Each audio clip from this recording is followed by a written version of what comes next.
Welcome to the 20th Century History series. All podcasts are released under a Creative Commons license and are free for non-commercial use. Each podcast is self-contained and does not require listening to previous episodes. The author is Kim Sonderborg, editor is Philip Bird, and the editor-in-chief is Dr. Liam Brown. All episodes are read by Kim Sonderborg.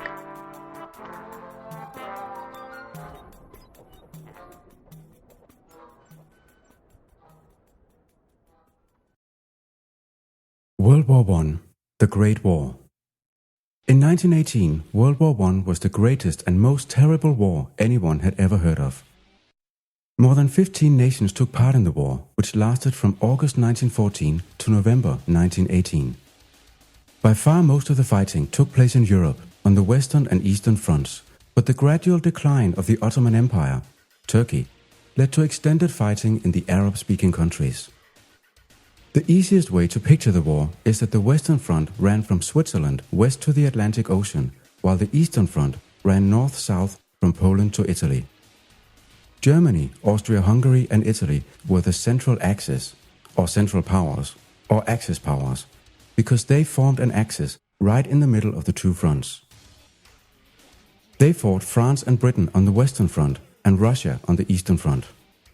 This is because the principal countries fighting the war were divided into two alliance systems. Austria-Hungary, Germany and Italy formed the Triple Alliance, which had come about in 1879 and 1882. Britain, France and Russia formed the Triple Entente, instigated in 1904 and 1907. Britain, France and Russia are therefore known as the Entente powers. The British Navy also blocked the English Channel. And finally, America entered the war in April 1917. World War I was the most terrible war so far fought. It lasted only 5 years, but at its end, 10 million soldiers had lost their lives and millions of tons of bombs or shells had blown up the European landscape. The Great War became a total war, meaning a war when the whole of society is mobilized into the war effort. In Britain, the Defence of the Realm Act was introduced in January 1915, giving the government extended control over the industrial sector. Germany, which was isolated from the naval blockades, initiated a whole industry of ersatz products to substitute for those which could no longer be imported. IG Farben and other companies developed the German chemical industry tremendously. Where World War II can be described as a war of movement, conquests and subsequent counterattacks, three key terms to characterize World War I would be trench warfare, naval blockades, and total war. The causes of the war have already been examined in another episode. This time we will shortly sum up the tactics concerning the outbreak of the war. It is very rare to find an actual description of the war year by year, so in order to create a proper overview of the war, this is the framework we will use.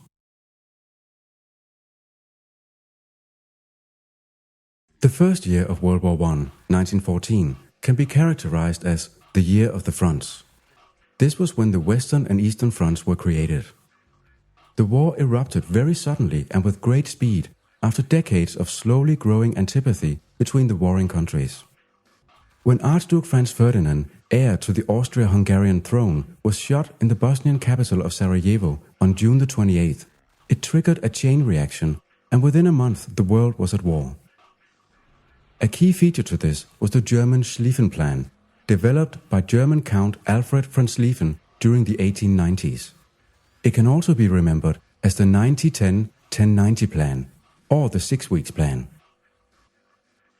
Germany had known for decades that they might have to fight a very difficult two-front war against France in the west and Russia in the east. But Russia would take 6 weeks to mobilize their vast army. The Schlieffen plan was to first attack France in the west with 90% of their troops, keeping 10% ready in the east in case the Russians were early. But the Germans should be able to beat the French army before the Russians would be ready, and then quickly ship the 90% of the soldiers via train to the Eastern Front to fight Russia, now keeping 10% in France. The plan was self-confident, but not more than the French Plan 17, designed for fighting Germany. Plan 17 simply stated that the French soldiers would overpower the Germans and, using French élan, would fight themselves deep into German territory. Britain did not even have a plan, and the army, the British Expeditionary Force, numbered only 150,000 men. Initially, the Schlieffen plan worked. Faced with the prospect of Russian mobilization, Germany had to move quickly. On August 1, 1914, the Germans declared war and attacked France. To do this, they had to go through Belgium. The Germans overpowered the Belgians, went into France, crossed the River Marne, and was suddenly only 50 miles from Paris. The French then sent every man who could fight to the front, using any kind of vehicle available: trucks, private cars, even taxis, and pushed the Germans back.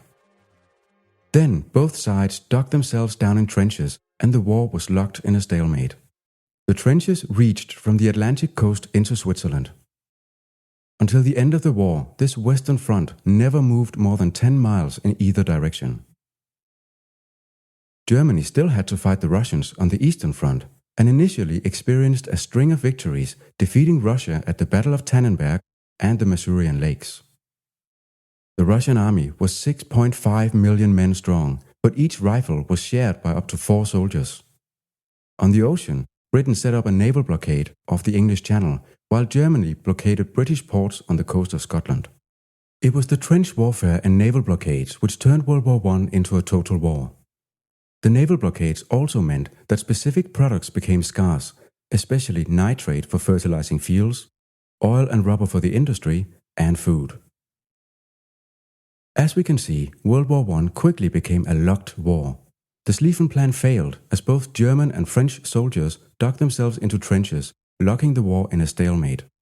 The British and German naval blockades prevented goods from being imported and exported, resulting in rationing, causing the civilian populations to be mobilized for the war effort in factory production. Before we move on to the year 1915, we will examine the concept of trench warfare. Trench warfare is characterized with being defensive, not offensive. Soldiers on the two sides dig themselves into trenches, which are easy to defend and difficult to attack. The war soon becomes locked in a stalemate. The young men of 1914 had no experience of war. They expected an exciting battle with brave conquests and dashing cavalry charges, as they had seen on paintings of the wars from the previous centuries. They would go to fight the enemy, be brave and get a medal, and return home victoriously by Christmas. Instead, after the initial attacks, both sides dug themselves into trenches. The two fronts would face each other from a vast network of trenches, 50 to 200 meters apart. In between, there would be a smatter of broken soil, mud, barbed wire, and corpses. This was called no man's land because no man could live there. When trying to attack the enemy, a soldier would have to climb out of his trench, charge through the mud and barbed wire of no man's land, and hopefully overpower the enemy before being shot himself. While doing this, he faced fire from rifles, hand grenades, and the newly improved machine guns. This was called going over the top. Often the death rate was 90%. Life in the trenches was far from glorious. It was living in the soil, in all kinds of weather, with mud, corpses, and giant rats as the closest neighbors. The constant screaming sound of shells, grenades raining down, and the earth-shattering blasts caused many nervous breakdowns, also known as shell shock. Poison gas was released in the hope of incapacitating the enemy, but often hurt one's own soldiers when the wind turned. As can be seen, trench warfare was defensive, gloomy, and dangerous. A trench was easy to defend, but difficult to attack. The Entente powers soon realized this. 1915 became the year of a new strategy, the weak point strategy. Instead of bleeding the enemies to death on the fronts, the Entente powers got the idea to sail from the Mediterranean Sea through the Straits of the Dardanelles into the Black Sea. The idea was to attack Austria and Germany from the south through Europe's soft underbelly, while Russia was engaging the Austrian troops at the Battle of Lemberg. Russia was successful and caused the Austrian army 2.5 million casualties. But Britain and France did not succeed. The strait is surrounded by the Dardanelles mountain range, and the primarily British ships were easy pickings for Turkish artillery and snipers on the hillsides. When trying to land and take out the Turkish machine gun nests, an Allied soldier would wade into the beach and then run up a small mountain before engaging the enemy, all the while carrying a 15-kilo backpack and being under machine gun fire. The Battle of Gallipoli on the 25th of April 1915 and the supposed relief landing at Suvla Bay a little later both turned into massive disasters. The idea of a naval attack through the strait was abandoned, and the Entente returned to trench warfare on the Western Front. But Germany was also under pressure, and in February 1915 allowed their U-boats, submarines, to sink not only military vessels but also civilian cargo transports going from the USA to Britain and Europe. This unrestricted U-boat warfare led to the sinking of the civilian ship Lusitania in May 1915, drowning 128 American civilians. The USA threatened to enter the war, and the unrestricted U-boat warfare was halted. As we see, the weak point strategy of 1915 was also not successful, as the Dardanelles were also easy to defend and difficult to attack. In 1916, the warring parties renewed their focus on the Western Front. The strategy was war of attrition. In 1916, there were two prolonged battles on the Western Front using war of attrition. Both sides tried to exhaust the other. When instigating the Battle of Verdun from February to June, German General Falkenhayn said that the aim was to bleed the enemy white. The French defended heavily under General Pétain, and in June the Germans had to withdraw. The death toll of war of attrition speaks for itself. 163,000 French and 143,000 German soldiers died in the battle, and over 500,000 were wounded. Even worse was the other big 1916 campaign, the Battle of the Somme, a river in France. On July 1st, 500,000 British soldiers went over the top along a 30-mile front. The soldiers had to carry a 30-kilo backpack, go over the top, run through 200 meters of mud, corpses and barbed wire, while the German machine guns swept their ranks. In one morning, 19,200 soldiers were killed and 35,000 wounded. Still, British General Haig continued for weeks to send tens of thousands of soldiers to their deaths. When the campaign was finally ended in November 1916, 418,000 British, 194,000 French, and 650,000 German soldiers were dead or wounded. Britain's largest territorial gain was 7 miles.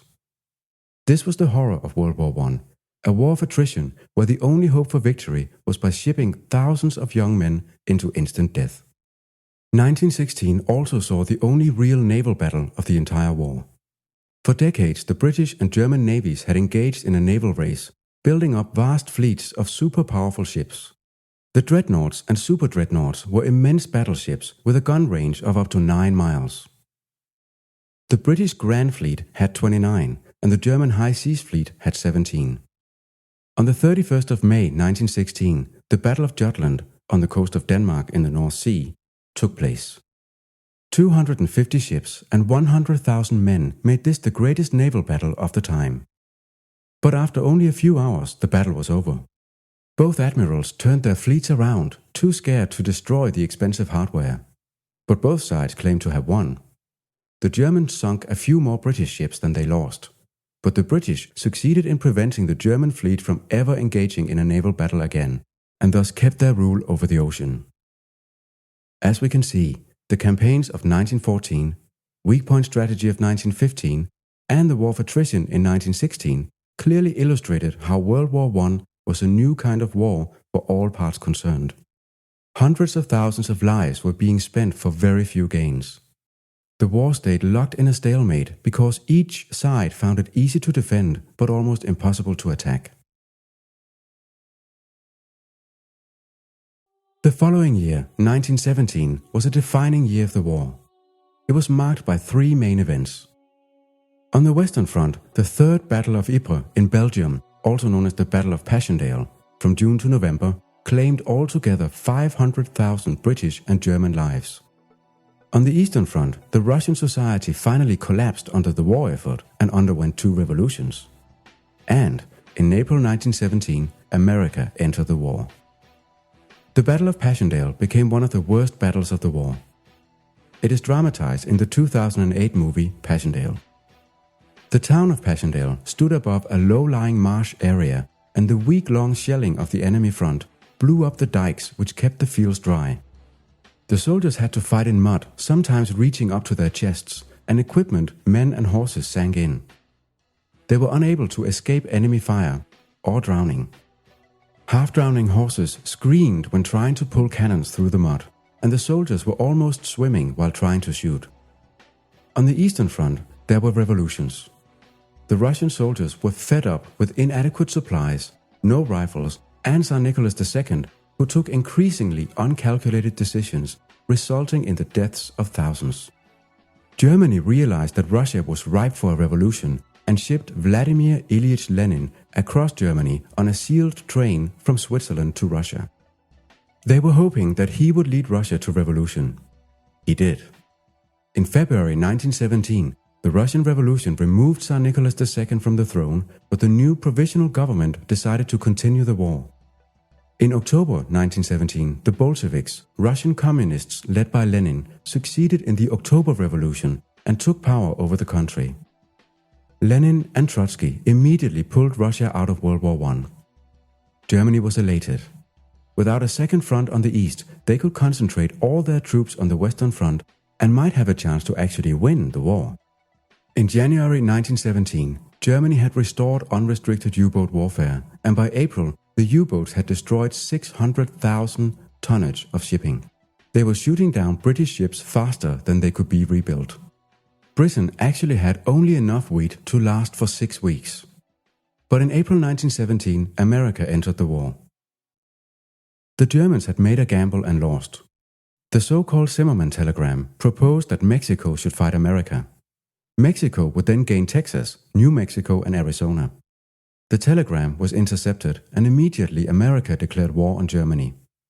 By mid-1918, there were 500,000 fresh American troops in Europe.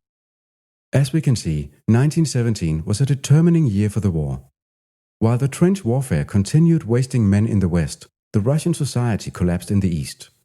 America had kept out of the war for as long as possible, but the German proposal to Mexico about declaring war on the USA could not be ignored by the Americans. 1918, the final year of the war, started out rather well for the Germans. With Russia out of the war, Germany could pool all their remaining troops into one final spring offensive, which actually carried a hope of winning. But they were soon convinced otherwise. At the same time as the 500,000 fresh American troops came a new weapon which could finally break the stalemate of the trenches: the tank. By August, a British counteroffensive was able to force the Germans back behind their last line of defense, the Hindenburg Line. On the 11th day of the 11th month, at the 11th hour, World War I was over. German Kaiser Wilhelm II was forced to abdicate, and Germany's first democratic government, led by Social Democrat Friedrich Ebert, were called to the French castle of Versailles to sign the Versailles Treaty in June 1919. As we can see, 1918 started out with the Germans having one last chance for winning, but the overwhelming amount of American soldiers, coupled with the introduction of the tank on the battlefield, caused the German defeat. In conclusion, we see how World War I brought the societies into the horrors of industrialized warfare. 10 million men died, and the costs of shelling the enemy forced the warring societies into total war. Where World War II would be an offensive war, the trench warfare of World War I was a defensive strategy, locking the fronts into a stalemate. The only hope of breaking it was to keep pouring in soldiers. Trench warfare was a far cry from the previous wars, which had been carried out by dazzling cavalry charges and heroic action. The naval blockades added to the total war, leading Britain to enforce compulsory rationing in 1918 and pushed Germany to develop artificial or ersatz products for instance fertilizer, fuel and rubber. The Great War destroyed 4 empires: the Austro-Hungarian Empire, the German Empire, the Ottoman Empire, and the Tsarist Empire of Russia, the last one experiencing 2 violent revolutions in 1917, as soldiers and civilians finally had had enough of the war and the rulers who had brought Russia into it. In the end, Germany had to succumb after 5 years of fighting a war on two fronts and signed the Treaty of Versailles, breaking up the German and the Austro-Hungarian empires. The harshness of the treaty and the German people's struggle with settling into a new political system would have grave repercussions for decades to come, finally leading to a Second World War. This concludes this episode of the 20th Century Histories Series podcast. Music for the intro and outro was made by Andrea LaRose, while the music in this episode was made by Border Run. To download more of these podcasts or to leave a comment, please visit www.historypodcast.net. Thank you for listening.